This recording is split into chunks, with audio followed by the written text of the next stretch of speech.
The Pod Barber.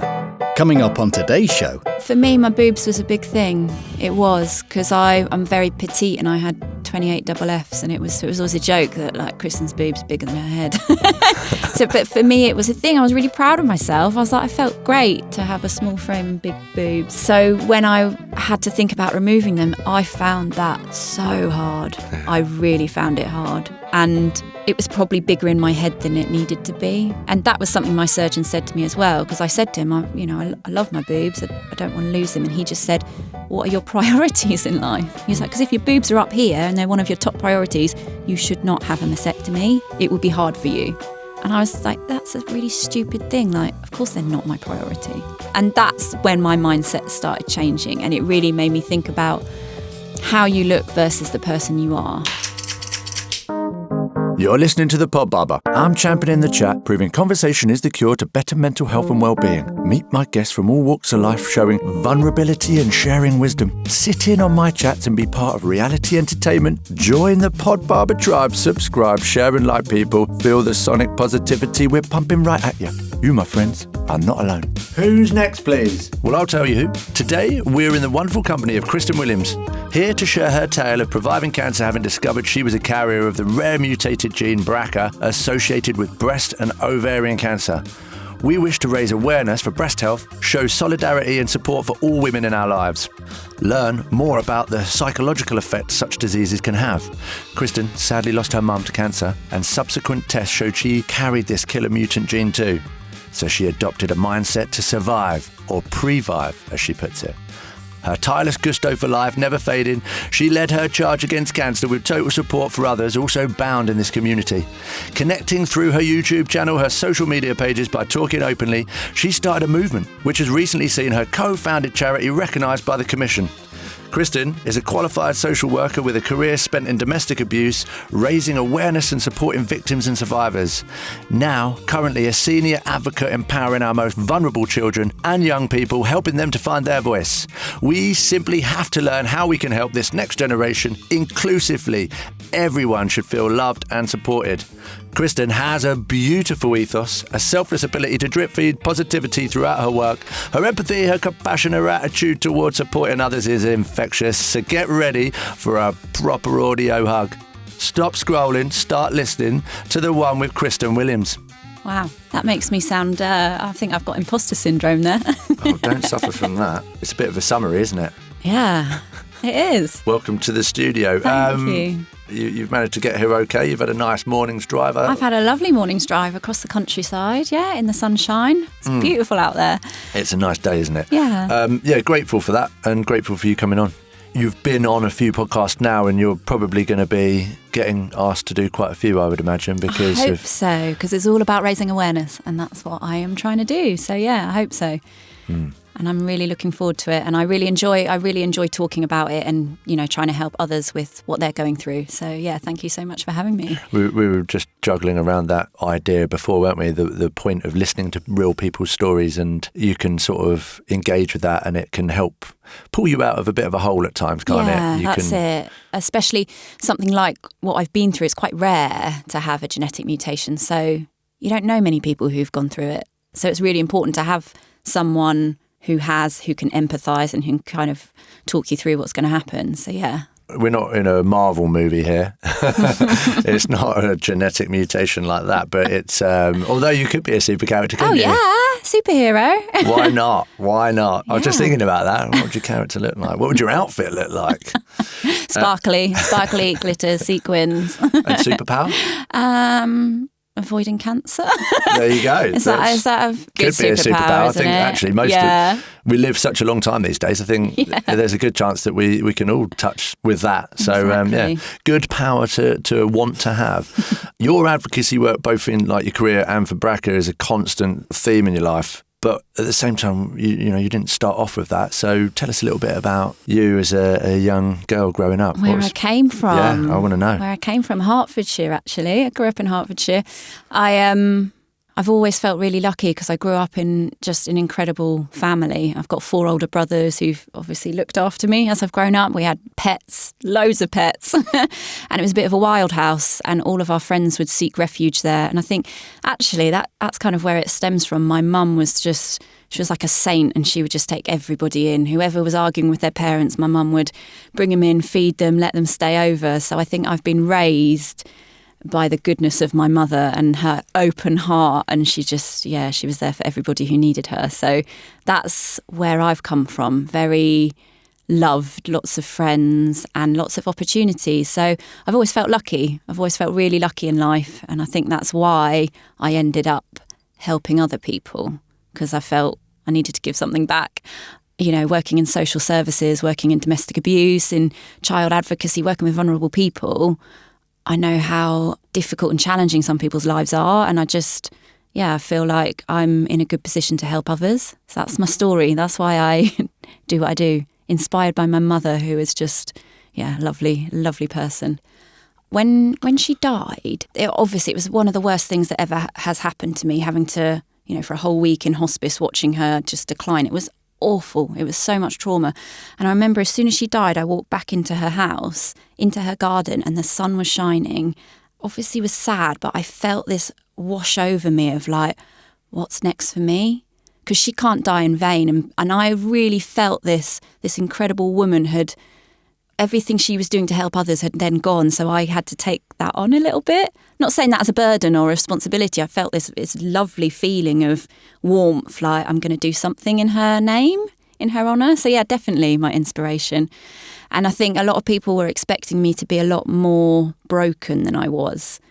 And, everyone's very impressed with how I handled it. And even at her funeral, I was just happy and smiling. And I was just it was so lovely to have everybody there whose life she touched. So yeah, through trauma, I think you can find, in any trauma, you can find some kind of way of something good can come out of it.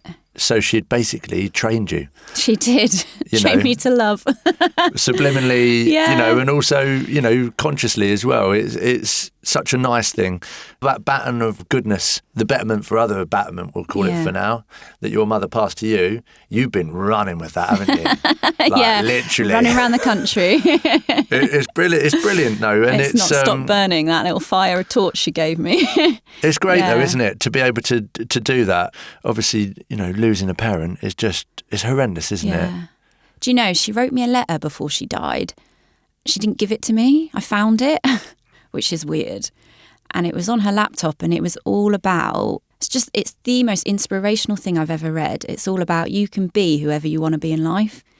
You look at people who inspire you and you think, I wish I could be more like them. And she's saying, if you're thinking that, you're already halfway there.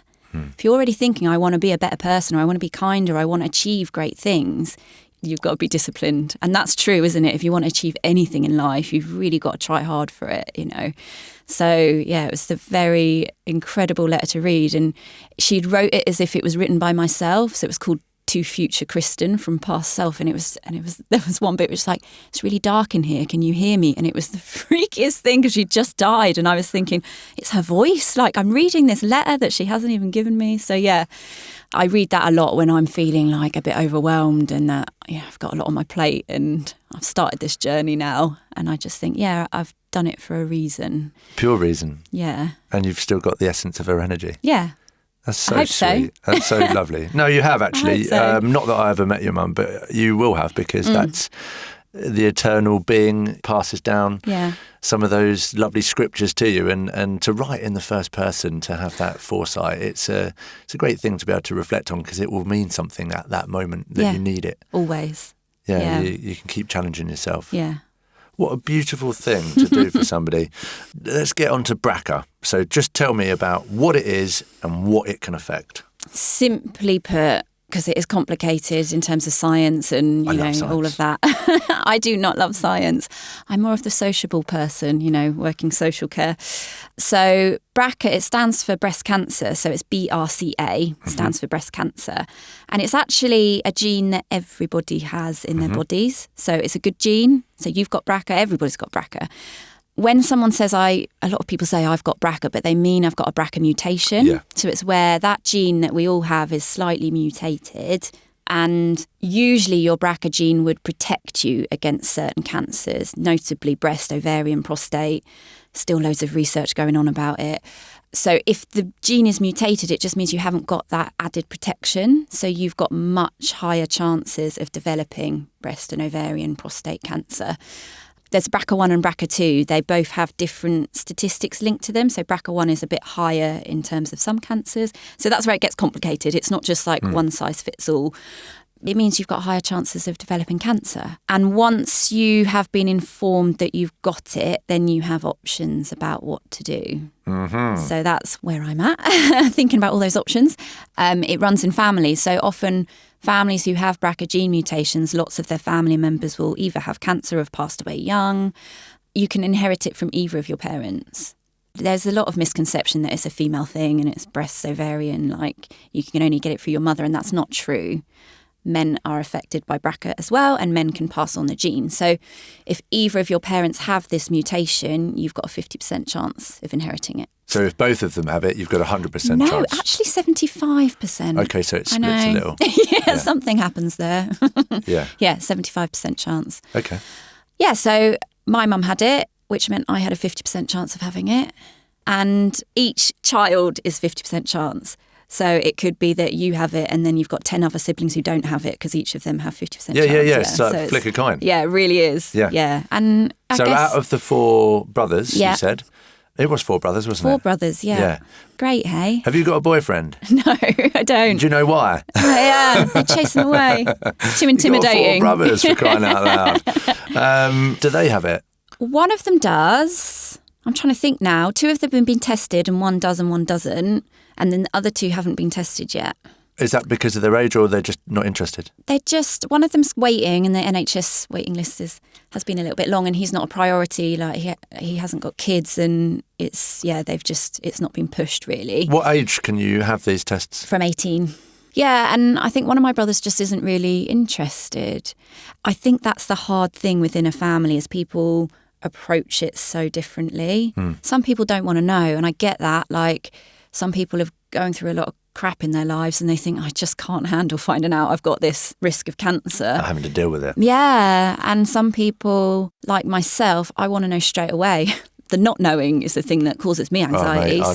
Tell me. I'm with you. Yeah. I'm with you. I got tested as soon as my mum died and they really tried to put me off. They were like, you've gone through quite a lot recently. Are you sure you can handle this? And I was like, I can handle it. I think I've got it anyway. So, yeah, but my brothers have taken different approaches to it. We're all different, I suppose. Yeah. From my perspective, I'm a parent. So if there was something that potentially shortens my lifespan or, means problems in the future, like my life now is not just my own. So my mindset's completely different. So I'd have to. I think it is different for parents having a BRCA mutation because they've got something else to live for, if that makes sense. So when you've got kids to live for, like, why would you risk that? So a lot of them were just saying, and it's hard having kids, and when do you find the time for anything? It's never a good time for anything, so now's the time for everything. That's the way I look at it. My mates were like, you've got no commitments, like you're working full time, just have it now, like do it, get it over and done with. So that parent perspective really changed things for me. I didn't have that view. I was young and liked my boobs, where they were like, that's not life, is it? Like, that's not what your life's about. It's got more to it. So you've found out you've got the mutated gene. How old were you when you found out? 27, I think. When did you have your surgery? When I was 31. You're not allowed to have surgery until you're 30, is that right? Well, it's different. Has it changed? You can. So they don't usually recommend it. But if your family history says that a lot of your relatives had cancer really young, then they would consider it. Okay. But quite often, for me, they basically said we wouldn't consider it till you're 30. Most of the time, they don't offer breast screening till 30 as well. Again, unless the cancer risk is quite young in the family. So I found out when I was 27, but it gave me a few years to process it. If you think if someone finds out when they're 30, then it's like bam, bam, bam. You've got much really, less. Yeah. So actually, I feel quite lucky. And then the flip side, if you find out when you're really young, the impact that has, because do you have the levels of maturity and life experience to then really comprehend what that means? If I found out when I was 18, I don't know how I would have dealt with that. Whereas I think 27 for me was a good age. I was kind of like, I'd lived a little. I, had different perspective of the world than I did when I was 18, but I didn't have to think about it for a few years. So I feel really lucky at the age I found out. Taking it back to when you do find out and you've got that mortality view, you've just witnessed someone. Did that change the way you approached living life? Yeah, I really embraced everything. I mean, I've often done that. I've always tried. I'm a yes person. I try and do things and go places and see my friends as much as I can. But it really made me think about it. What is the point of life? And when you've got that cloud over you, it's a little bit of a cancer cloud and you feel like, you're going to get cancer. Yeah, it really makes you think about the world a bit differently and why you're here and what you should do with your days. So in a way, that's a bit of a gift. It's a positive. Yeah. I mean, what are the chances of, if left undiagnosed, it's a terminal mutation, isn't it? Well, or not? No, it's with BRCA1, it's up to 90% chance, lifetime chance of getting breast cancer. And then with BRCA2, it's like up to 85%, depending which stats you look at. But it's lifetime, so my risk right now probably wouldn't be that high. But I remember my genetic counsellor said to me, it's not if, it's when. And that really stuck with me. Because I was like, just wait, see what happens. She was like, no, you will, this will happen. And then obviously the reason we do screenings and are offered screenings young for breast cancer or for breasts is because if it's caught sooner, same with every breast cancer, the earlier something's caught, the easier it is to treat it. As where if it's left and... So basically, it's not a death sentence. No, not at all. It's a live life sentence. Well, it really is. It really is. If you think, a lot of people find out they've got BRCA after they've been diagnosed with cancer as well, like my mum. And actually, if she was lucky enough to know about it before she got cancer, that's a life, giving you life. And that's how I try and look at it. I know a lot of people who are diagnosed with a BRCA mutation is hard. It's a really hard thing to hear. And your anxiety and your brain goes wild, doesn't it? And it thinks I've got this cancer cloud. But I think of it like, wow, I'm so lucky that I knew I had this predisposition for cancer and I took control and I, minimised my risk.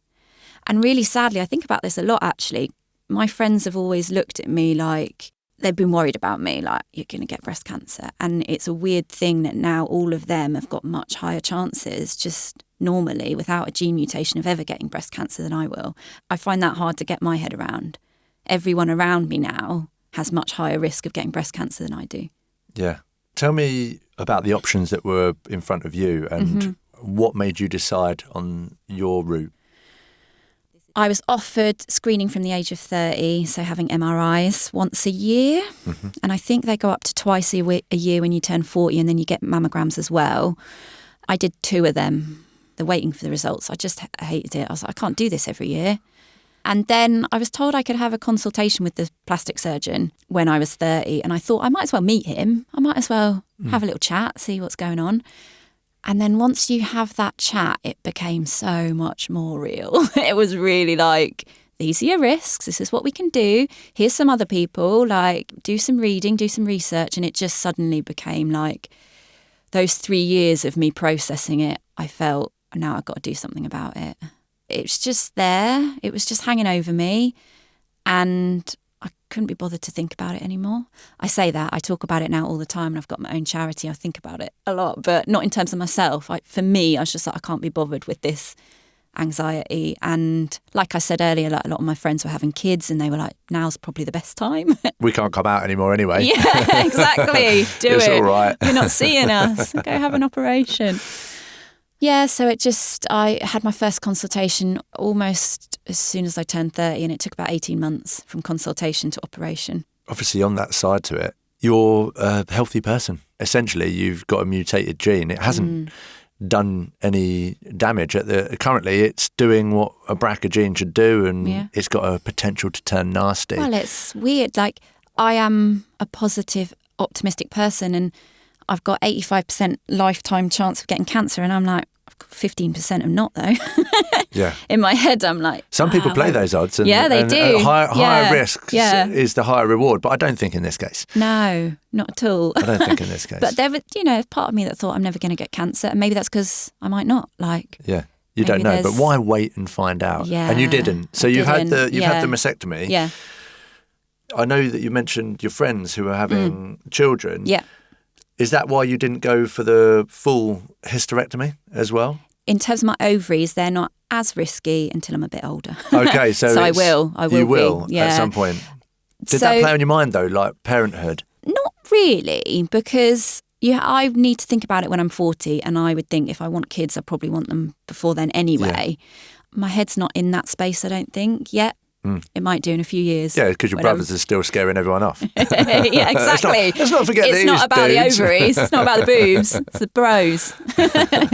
Yeah, so with the ovarian cancer, often ovarian cancer starts in fallopian tubes. Okay. So you have an option of removing your fallopian tubes first, because once you remove your ovaries, you go into pre-induced menopause, and that can wreak havoc on your body and your brain. So to avoid that for as long as possible, if you get your fallopian tubes removed, then you can hopefully, Just while we're on this note, because I've got a couple of customers whose wives have had to have, they've taken that opportunity to save their life. Yeah. And they've had kids, so they've gone on and done that. And sadly, they've ended up splitting up. Now, I'm not saying that it's because of that, but actually, you've gone from, I suppose it's like any medical-led thing, it induces something. You've just mentioned the word inducing, and it's just made me think, I know someone who had this situation happen to him, and I know he would probably say, I might have said the wrong thing at some times, but he's a very supportive human being, a really nice human being, but he would describe his missus as completely changing. Yeah, well, it's your hormones. It's all about the right hormone levels, and actually, if you have menopause, you must have seen documentaries on menopause about how it can make people depressed, it can make them anxious. It's not about, like, you hear about hot sweats, it's not just about that. A lot of women who are going through it can really change their personality, or they feel like they've lost themselves somewhere within that. And it's about getting the right levels of replacement hormones in your body, and that was costing a bomb. So a lot of it was like that access to the medicine that we needed wasn't available. So there's been lots of campaigning recently, which is really great. Removing breasts is very body image. It's outside your body. People really feel sorry and empathise for it. The ovaries, people don't really understand how much of an impact that has. Yeah, it's more mind as opposed to just the body. Yeah. And although both mind and body, it's of course. spirituality as well, but it's your subconscious, isn't it? It's the way that your neuroplasticity, I presume, remaps itself. And I know a lot of women who've had their ovaries removed, and they would say, I found the breasts easier. Which you wouldn't expect, would you? No, you're right, actually. Because, the breast is the front face of a lot of femininity, and it's such an important driver to sensuality, breastfeeding, how you feel in clothing. Because it's on the outside. Yeah. Whereas you might remove your ovaries, no one would ever know. Actually, saying that, having a mastectomy and having a reconstruction or not having a reconstruction, people don't really know, obviously, unless you're naked. But people have breast implants all the time. Yeah. It's different though. It's not the same sort of thing. No, definitely not. Yeah. You've not done it on the sense of, I want to change the shape and I want to look better in a bikini. No. That was sadly something my doctor said to me. He was brilliant, actually. He was so fabulous, and he kept saying, I'm not doing this to make you look good. It's not about that. It's about your life. And he said to me quite a lot, you're going to be disappointed with how you look. You will be disappointed because I'm taking something healthy, removing it and replacing it with something that's not as good. So he really lowered my expectations of what I would look like and how I would feel, which was clever because at the end of the day, I was like, I look all right. Thanks for lowering the expectations. So when I do look at them, it's not as bad as I thought it would be. As a young woman, I imagine, like most, you're a pretty lady, if you don't mind me saying. Thank you very much. Very well dressed. Thanks. And we've seen you on your Instagram pages and all of the sport for that. You're loads of energy, really good advocate for body confident image, despite having to go through what you've had to go through. Did you really associate before all of this with that femininity, with I love my boobs? For me, my boobs was a big thing. It was, because I'm very petite and I had 28 double Fs, and it was always a joke that like Kristen's boobs bigger than her head.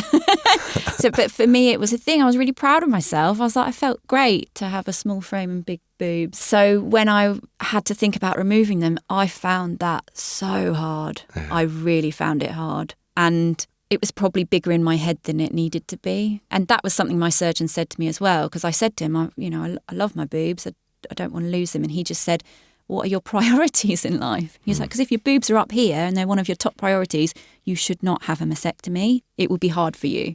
And I was like, that's a really stupid thing. Like, of course they're not my priority. And that's when my mindset started changing. And it really made me think about how you look versus the person you are. Because what does it matter if you've got a great body if you're not happy in yourself? So yeah, I kind of worked on my personality a lot more, to be honest, and thought, how could I be a better person, or how can I help other people? Because I'm losing something, so I've got to gain something. It was a very psychologically I don't know, it made me who I am. It's changed me, but in a good way, I think. Yeah, and I just think one message I'd say to people is it was terrifying. And I really woke up and thought, is that it?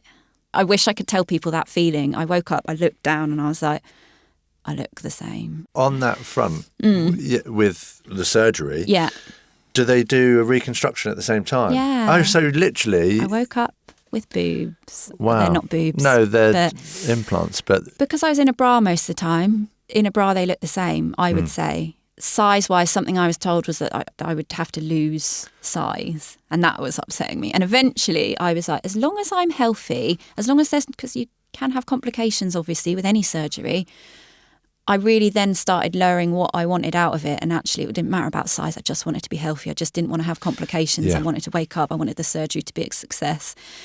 Yeah, and I woke up and I looked down and they were the same size. And I just thought, has it even happened? And I think I can still wear the same bras I used to wear. Yeah, you haven't got to go and do another wardrobe. I'm old now because I had the operation a few years ago. But that was a real shock for me. But I guess the thing that's most different is that I haven't got nipples. And that's psychologically one of the hardest things. A lot of women choose to keep their nipples. You can keep your nipples, but I didn't. What made you not? There's still a tiny risk of cancer. I haven't eliminated it completely because they're always going to leave some breast tissue. They can never take it all. So leaving the nipples, you can get cancer in your nipples. Very rare. It is very rare. Is that because they still need to leave some tissue just to make sure it takes? Yeah. Yeah. Basically, yeah. And I didn't want that risk. I was like, I'm going through all of this. Imagine if I got... Yeah, so that was part of it. And the other part was that because they do change shape and they move them about a little bit, they wouldn't have looked the same. They would have had to cut them and they wouldn't have been my nipples anyway. And some stuff that they don't often talk to you about, which I found out since talking to women who've kept their nipples, is some of them don't have sensation. Some of them are erect. Some of them aren't erect. Some of them are one is erect, one isn't erect. There's lots of things, and oh my gosh, not having nipples is actually wonderful. You walk down the freezer aisle in a supermarket. There's no indicator. Never have to wear a bra. No indicator. So for me, I would look weird if I had nipples now, I think.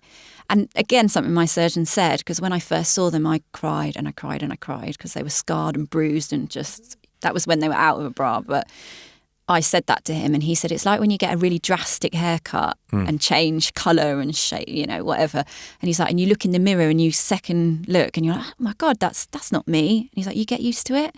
You get used to it very quickly. And he was right. He sounds like a fantastic guy. Really is. Sensitive. And yeah, he got the very emotions. Skilled. Yeah, which I feel really lucky about because I know it's not always like that with surgeons. Like they can't always mentally prepare you, and he was brilliant. Yeah. I do think it's like anything though. You can get the right fit of any kind of support.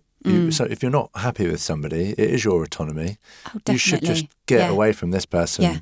I want people to start taking control of themselves and saying, do you know what? You probably do a great job, but not for me, pal. You can do that. You can change your surgeon. You can go anywhere in the country and have surgery. Like we're on the NHS, you go to your GP, you say, refer me here. And what I'm trying to do is build up a community and a network across the UK, and people talk about their surgeons. So I'd shout out, if you want my surgeon, you can go have him. Yeah. He might not He might not appreciate that, everyone turning up on his doorstep, but you can get referred anywhere, and you're right. And it's not to say that the others aren't right, but sometimes you just catch someone's spirit and their soul, totally. and you just blend with them. And it sounded like you two blended really well. He was really perfect for what you needed, and somebody else needs a different tact, a different application. So you need to have that. It should be personal, because it's a bloody personal thing. I know. You need to feel trust. You need to feel safe in their hands. And I think that is really important. Yeah. Hey there, it's Howie. Just interrupting really briefly, I've got a quick favour to ask.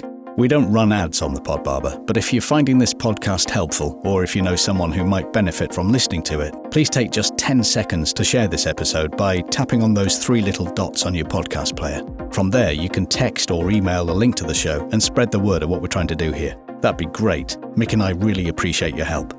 Okay, back to the show. So, we're talking about nipples. With parenthood mentioned earlier on, if they can save your nipples, can you still breastfeed? No. Okay. No. When you have the mastectomy, you remove everything. Okay. So it's all the milk ducts are gone. Okay. So there's there's loads of different ways of reconstructing, but the most common is to use your own tissue, so parts of your body, usually the stomach, and then you make like breasts out of your stomach fat. Which is actually incredible. And then they have implants. So for me, obviously, I haven't got any. You're tiny. Yeah, there's no fat to make a boob. That's what he said to me. So I had implants, and then they have options of doing implants over or under muscle. If you have them under the muscle, they quite often need to expand the muscle. So they have things called expanders, and they kind of pump them up over months and then eventually put the implant in. I'm picturing rubber dinghy, and I'm like... Do you know, it looks like that. You know, like one of those giant syringes. Okay, yeah. So to get some... liquid in, so they can access it. So there's almost like a bung. They have, they do. They keep this... Is that what it's called? I don't know if it's called that, but we'll call it that for now. That's the scientific... so a bung.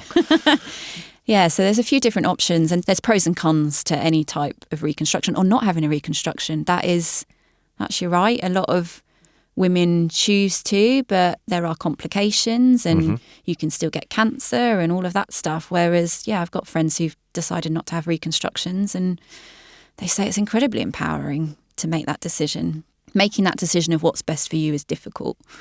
I've met like a lot of older women. I ask everyone what they would do. What would you do if you were me? So I ask people of all ages, and a lot of women who I speak to who are older, who like my friends' mums and stuff like that, would be like, it's different once you've breastfed and they've been used for that purpose to when you're young and single. And it is different. Doesn't make any easier or harder. Definitely doesn't, but... It makes me think about our general objectification about the female form, and, like we're talking about health. Yeah. We're talking about survival. It's, I just, I think of my missus, I think of my children as they grow up, and it's like, no, you need to live, man. Yeah. Interesting you say that. I'll drop a bomb on you that I was with somebody when I had the operation, and we split up quite soon after because he was a boob man.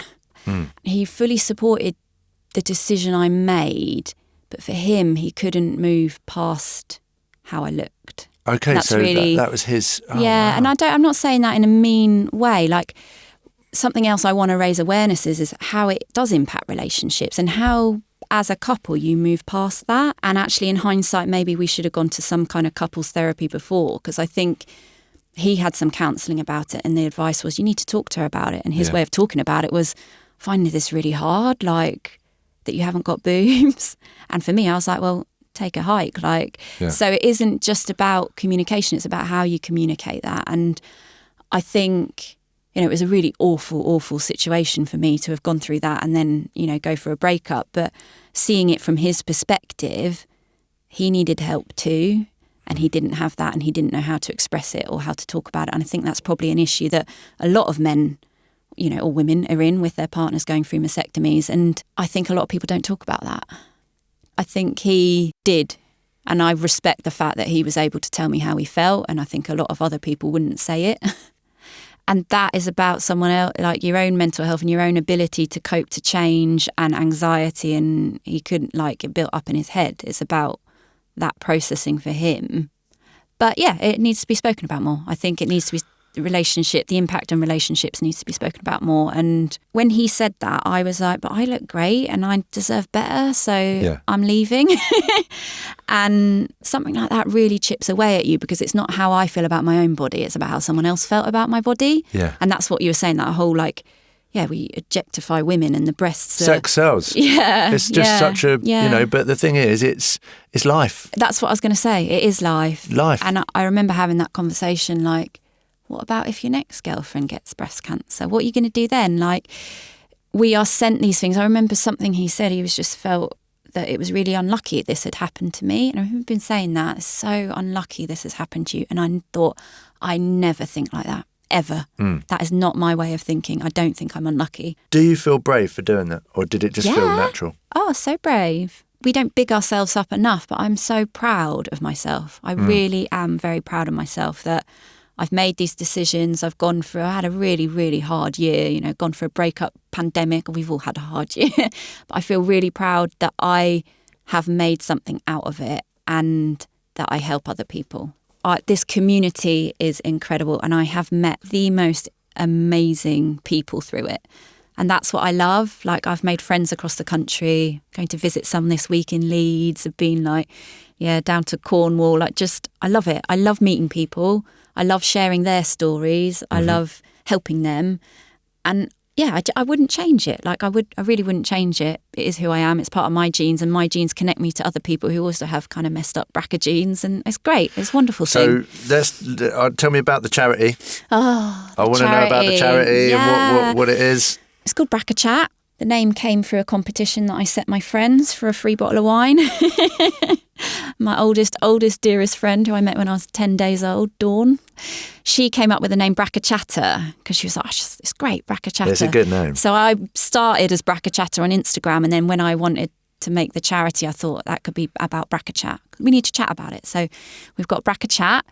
And I kind of started all the awareness raising, not with the aim of doing a charity, but the more I did it, the more people would reach out to me. And then I got to know, obviously, some charities and work with some other cancer charities, and they were referring people to me, saying, I think there are incredible cancer charities out there, but they support people with cancer. Mm-hmm. So I know a lot of people with gene mutations who'll go to access that support, and they'll say, you haven't got cancer, so we can't help you. They can help in other ways, but they can't provide that, support service. So a lot of people were being referred to me. A lot of people were contacting me, and I just thought, we need more. We have not got a support service or a charity for a BRCA gene mutation across the whole UK. So I set it up. I got, my board of trustees to come along for the ride. Very early days still. We only got registration a couple of months ago. I started about a year ago, so it's been takes a long time to start a charity. You sort of found yourself, I suppose, it's an organic one, isn't it? You've just sort of been affected by something. Yeah. I take it as because you felt isolated, you felt alone. That's exactly it. There was nobody for me. And I feel for those 3 years especially, I thought I was the only person in the country who had this. Because it's called rare. Yeah. And then there's an amazing charity called Keeping Abreast, and they were the ones who probably helped me the most. I went to their support groups, and they're all about reconstruction or no reconstruction after mastectomy. So that's their whole notion. I do volunteering for them. They're brilliant. But again, I was going to those groups, and most people had cancer. And I just felt like I stood out a little bit. Bit of a charlatan. Yeah. I'm not there yet. I shouldn't be here. I really felt guilty about being there, because people would come up to me and be like, oh, you're all right, you're quite young. And I'd be like, I don't have cancer. And then they would look at me, and it just felt a bit like I shouldn't have been there. But they were brilliant. They were absolutely brilliant. And all the women I spoke to, because I'd always ask them, if you knew before you had cancer, what would you do? So a lot of them really helped me with my decision making. I want the charity to be basically like a community-based support service to start with, because I've got a lot of people who want to volunteer. A lot of people, I do the BRCA buddy system, so I try and pair people up across the country so that they've got someone to talk to. That's where it'll start. Network. Where it'll end up. Networking, yeah. I don't know, therapeutic services, counselling, fundraising, what funds do you need? How do people support it and keep these things going? Because charities require money. Yeah. So We've got so many, like you said, great cancer awareness charities. You've just explained about you're a future survivor of cancer. So if you look at a lifetime over 90, 100 years, if you think about it like that, all you're doing is stepping away from the actual person. And you're going, well, they're going to suffer for this long. It's going to cost this much. Yeah. So we need to deploy finances to help them to avoid that, which will save money in the future. It does, yeah. Well, the whole pre-viving thing, it's much cheaper. The word. Yeah, it's great. It's much cheaper to have a preventative mastectomy than it is to be treated for cancer. So a lot of it's about money. And then to still have to have that mastectomy, so you might have to have additional chemotherapy, additional appointments, emails. An email is an energy cost. Energy costs money. Yeah. So the quicker we can nip it in the bud. Definitely. Nip it in the boob. No, I like that. Nip it in the boob. Well, it's nip and it's boob. It is. Both of them. You Brilliant. can have it. Thank you. Have it. I'll take that. I love the fact that the word previver, because I always use a word called precovery. Yeah. And, the idea is that you adapt your mindset to deal with the future trauma that's coming your way. It means surviving a predisposition to a disease. So it doesn't have to be about cancer, but it's about, basically what I've done. Cut off healthy body parts to live for longer. Yeah. We've had a lad in here. He was hit by a car and he had to have his legs amputated. Not that I'm going to judge what's more important, but I think legs probably are slightly more important than your boobs. More function. Yeah, they do more. They're going to get you around further. I prefer to lose my boobs, I think. If you're given a choice, we don't need to make these choices today. But you have had to make choices over body parts. Yeah. So even now, how does that sit with you and your mental health, your well-being? I feel great. As I said earlier, I feel empowered. I feel like I've taken control. I feel lucky. I didn't when I was making that decision. I really felt this is rubbish. But that was part of it. I kept thinking in my head rationally, what would I prefer to lose? And I would go through all my body parts and I would really think, boobs are all right. I can get away with losing my boobs and they're not really impacting my life a huge amount. So, I feel really confident with the decisions I've made.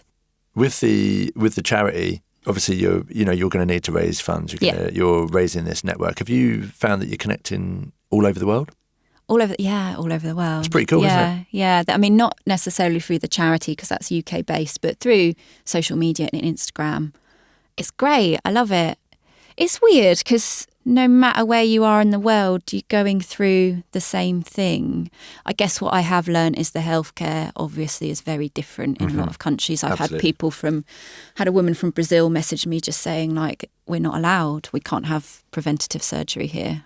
It's not there yet. And I think, again, reminds me of how lucky we are with the NHS. We are so lucky. And a lot of countries are having to campaign just to get tested. They don't even test for BRCA in some places.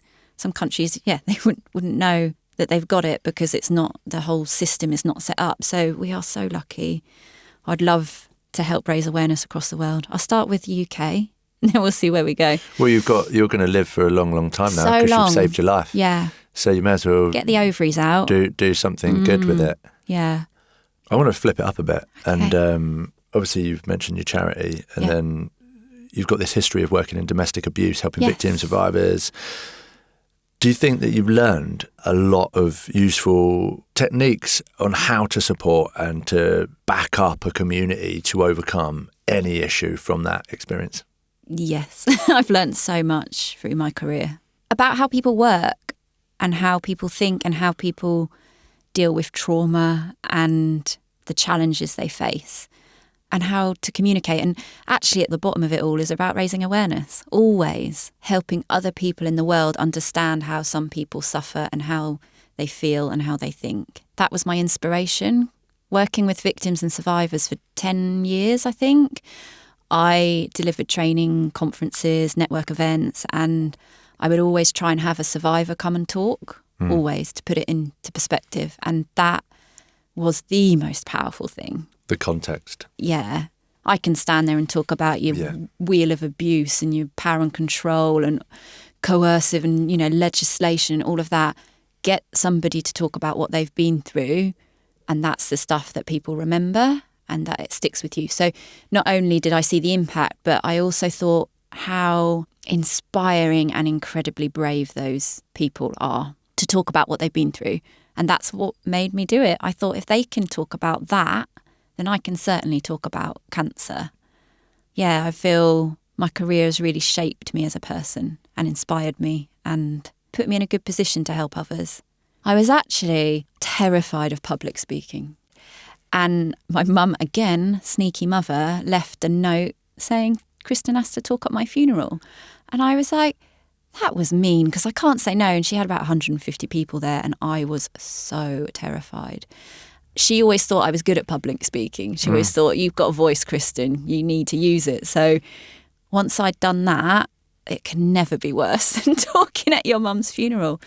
So I went on to train, I don't know, tens of thousands of people since then. That was only 6 years ago that she did that. So she was sneaky. She set me up for this whole helping other people, raising awareness, yeah, definitely.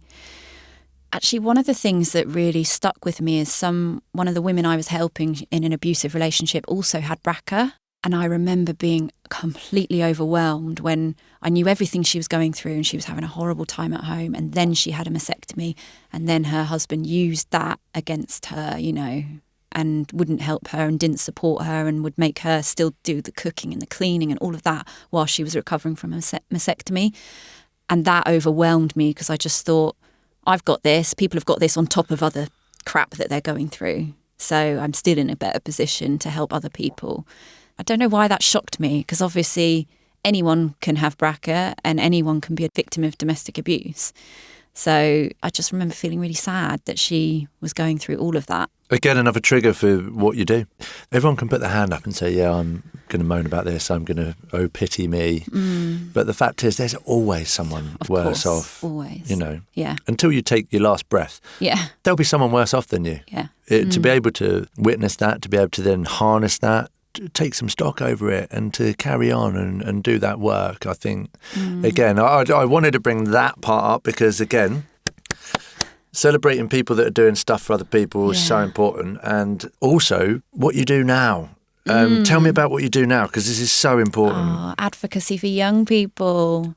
The notion of advocacy is about giving people a voice and making them aware of their rights. And I think everyone needs an advocate in life, because we all have moments of self-doubt or where we don't speak up for ourselves because we don't want to offend somebody or we feel like we're in the wrong. And with young people, I work with young people who are in child protection or in care or care leavers or asylum-seeking children.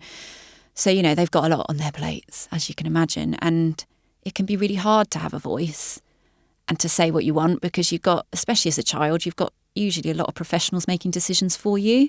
And the whole notion of advocacy is actually we all have the right to make our own mistakes, to make our own decisions, even if they're not wise ones, to decide where we want to live and, what parents they want to live with, all of those sorts of things. So that's where advocacy comes from. And I love it. What are the types of responsibilities that you've got in this job? So it's mainly about supporting through meetings and, things like child protection conferences and stuff like that. Conferences for young people is about whether they're safe at home, basically. Okay. So that's what we talk about. Getting them to recognise, I suppose as well, a young person, if they don't know any different, might not know that something's not right. Well, of course. Same with all of us. That links back to the whole, domestic abuse situation, is a lot of people don't realise they're being abused. Children don't realise they're being abused if that's all they've ever known. And at the same time, it's about some young people, especially when they're teenagers, they might be being abused in certain ways, but actually they say, as they're right, they would prefer to be at home with this situation than to go into care. So it's complicated. It's very complicated because advocacy doesn't necessarily work with what's safest for them. It works with what they want and what they can manage and what they feel is best for themselves. Doesn't always work, obviously. If you're saying kid wants to stay in this abusive home, that's not going to necessarily change the outcome, because social workers wouldn't leave them in such a situation. But it's about telling them that they can at least share how they feel. Do you find that life spent in early trauma leads to getting so many problems in life? Sure. Yeah. What's the stuff that's happening these days? Adverse childhood experiences, ACEs we call them. Okay. So it's all sorts like emotional abuse, parents with drug and alcohol issues, like domestic abuse. There's like 10 of them. And it basically, the more trauma a child has when they're younger, the harder it's going to be for them to recover and the more issues they can potentially have as an adult. Not always the way, because resilience is a very interesting thing, and we don't quite know how some young people are going to be resilient and others aren't. And quite often it's about the support network they have and who else is in their family. So they might be experiencing all of this trauma at home, but they might have a loving uncle who really changes their life for them. So yeah, there's going to be a link between childhood trauma and what happens later on in life, definitely. Even from before a baby's born. What happens to them when they're in their mummy's tummy. Yeah, I'm an identical twin.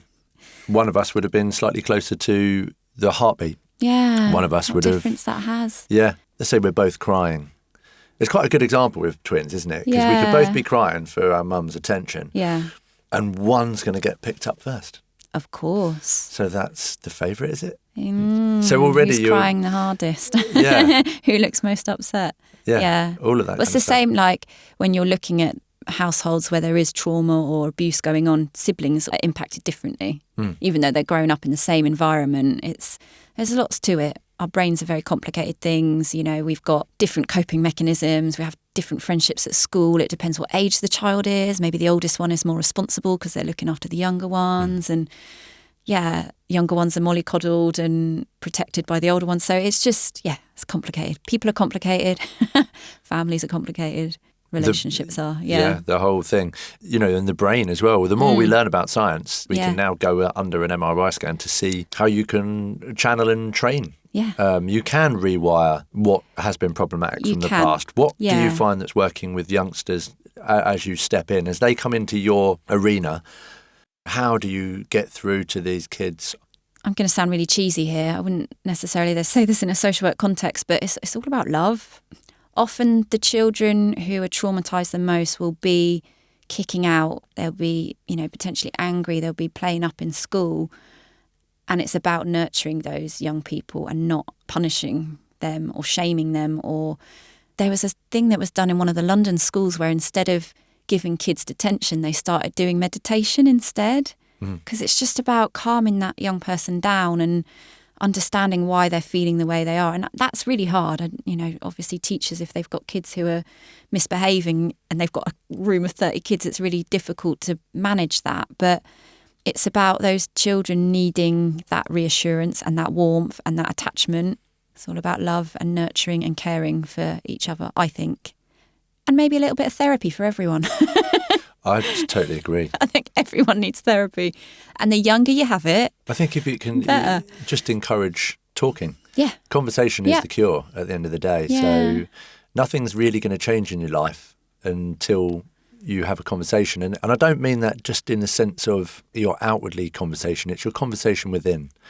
Because healing starts from within. Yeah. So the moment you can start having a better chat with your own monkey mind or whatever you want to call it, and sort of that self-inquiry, that's where you're going to start to see some subtle changes. Just by saying it out loud, whatever you're feeling, that helps, right? Getting it out of your head, getting that often linked to like anxiety out of your brain, you feel better for saying it out loud. Kind of wishes away in the wind. Well, anxiety itself is just your own manifestation anyway. It's like a self-harm. It is. We all do it. Yeah, we do. But it's like recognising it. I always liken it to Formula One racing. You're going around and around and around and around and the corners here and all sorts of accidents you're avoiding.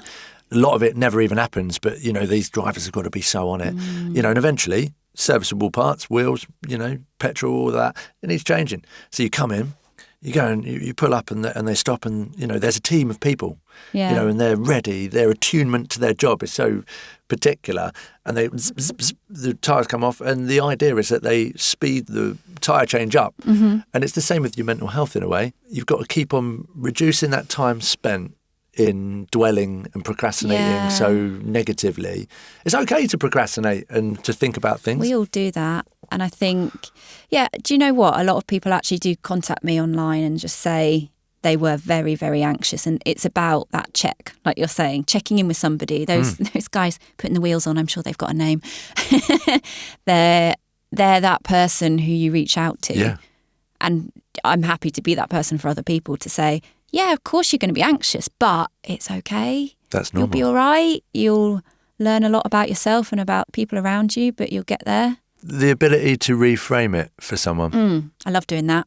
People are like, I was really anxious and I saw you hula hooping, thought life will be all right. I'm like, yes. So the importance to do fun things and to keep moving. Yeah. And that's obviously in a physical sense, people look in, but actually in a mental sense as well, isn't it? Do you know what, actually? Part of having a body part removed, I was so impressed with the surgeons and what they can do to your body and you still be alive, that I do more exercise and more flexible than I've ever been in my life because I'm proud of what my body can do. And I think that's a really important approach to exercise. It's not just about how we look, it's about what you're capable of, and like gaining strength and flexibility. It just makes me feel great. So I want to say that to people. You can feel better after a mastectomy if you look after yourself and embrace what you're capable of.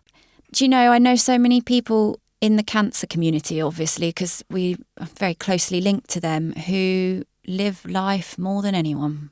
Women I know with terminal cancer live their lives. Like, they really embrace life. And I think it's so sad we have to get to that stage before we start living properly. You could be dead within 3 months, 2 years, 5 years. You think, let's start living. And it's sad we have to wait to that. And I find them so inspirational. They make me want to live life. Yeah. Where do you see the BRCA charity in sort of 5-10 years' time?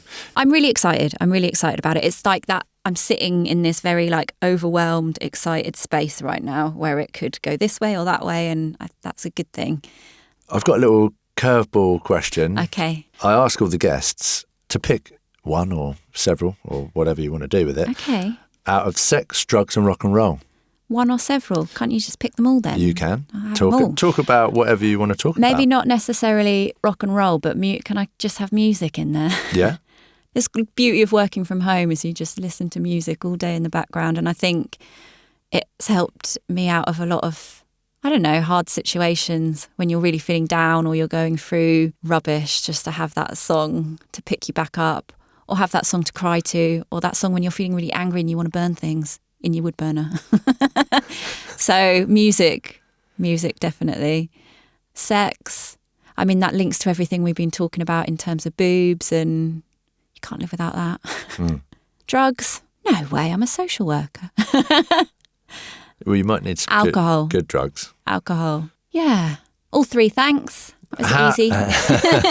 How do people follow and support you and subscribe to the charity? Yeah, just follow me on Instagram, follow our charity on Instagram. That would be awesome. And kind of get in contact. A lot of it, like we said, is about community and networking. So if anyone thinks there is any way that they can help or raise money or raise awareness, just get in contact with me. Can you just list where they can find you? Yeah, so BRCACHAT or BRCA_chat, and then my website's BRCACHAT.com. We were talking a little bit earlier, weren't we, about my daughters were asking, who am I interviewing? And we saw in it. I'll tell you one thing, and what was really cool about it is it gave me, the dad, an opportunity to talk about breast health. Yes, good. And to start at a young age. Exactly. Yeah. And to have that conversation, and it just sums it up to me. Conversation is always the cure. Mm-hmm. So just start having it. So that's the pre-viver. Yeah. That's the pre-covery. It's just getting talking, isn't it? So everyone needs to get talking to their loved ones. Yes. And check in on them. And obviously we've talked about rare mutated genes and children's advocacy and all sorts of important factors. But actually, it doesn't matter what it is. Just have a chat. Don't be isolated. Mm-hmm. Get out there. Ask someone how they're doing. Christen, thanks for coming in today. It's great. One last thing. Yeah. What did bring you to the show today? My lovely friend Elise. Yeah, she's absolutely wonderful person and has always been my little cheerleader since I've known her, and she's always been really supportive of me. So yeah. She put me onto you. Yeah. And because I was talking about, I want powerful, strong women. Yeah. And she said, you know what? I know one. She knows one of them. Yeah. Yes. On that note, peace. Love. Power to your day. Thank you for having me. Had a great time. Thank you. The Pod Barber is a That Media and Design production with Mickey at the mic and Howie at the controls. If you've been affected by any of the topics in this show, you can find more helpful information on the episode's page at thepodbarber.com and search The Pod Barber on social and let's get connected.